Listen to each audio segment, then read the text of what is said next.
La bataille de Cocherel. Enfin une victoire française. Nous sommes en 1364.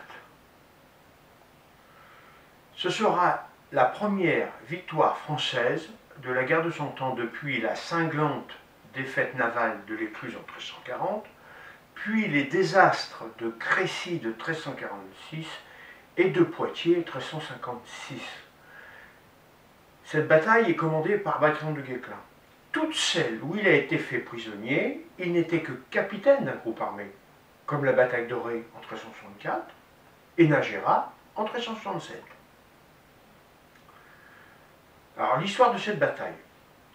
Pendant que le régent repart sur Paris pour enterrer son père après les succès de Mantes et de Meulan, un danger arrive par la Normandie.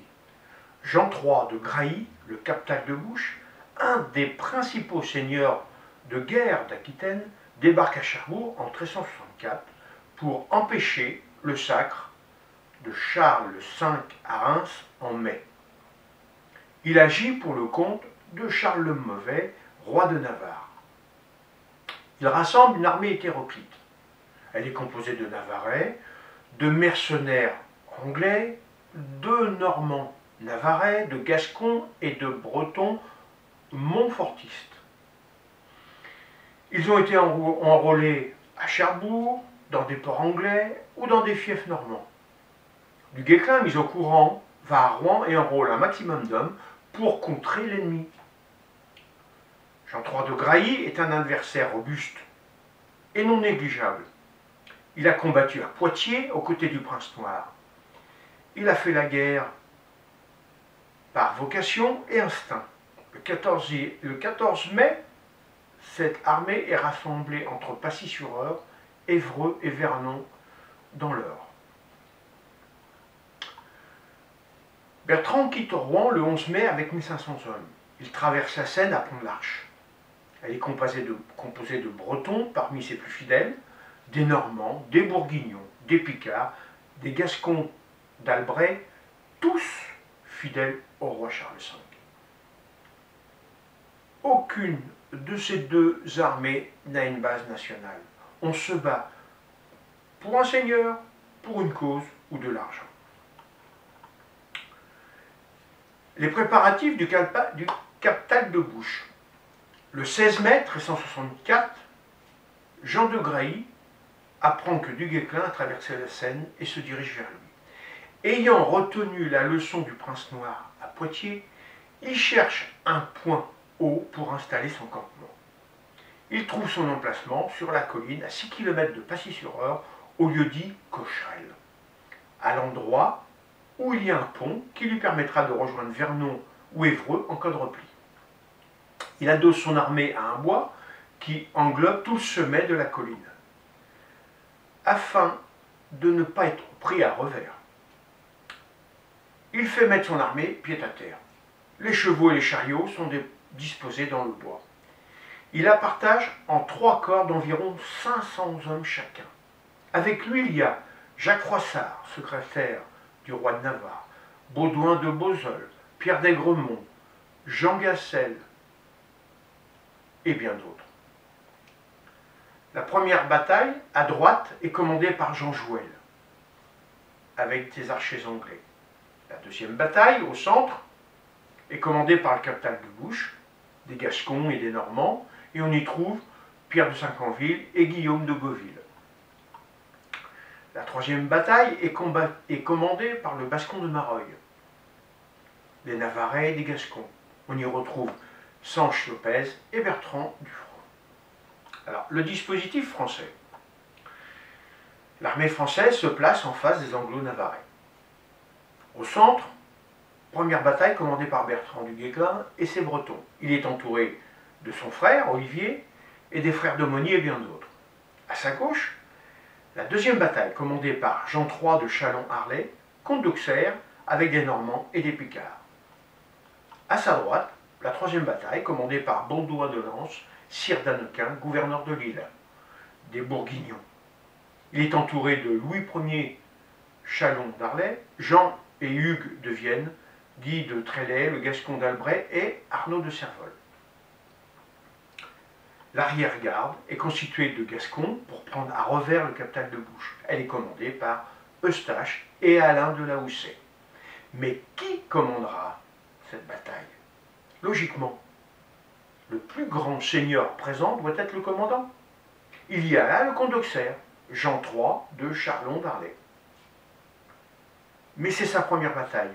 Il refuse de prendre le commandement malgré l'insistance des chefs présents. Il s'exprime ainsi. Seigneur, grand merci de l'honneur que vous me portez, mais je suis trop jeune pour endosser une telle responsabilité. Il y a là de bons chevaliers comme M. Bertrand ou Monseigneur l'archiprêtre. Alors, tout se concerte, puis délibère. Ce sera Du Guesclin qui commandera les troupes.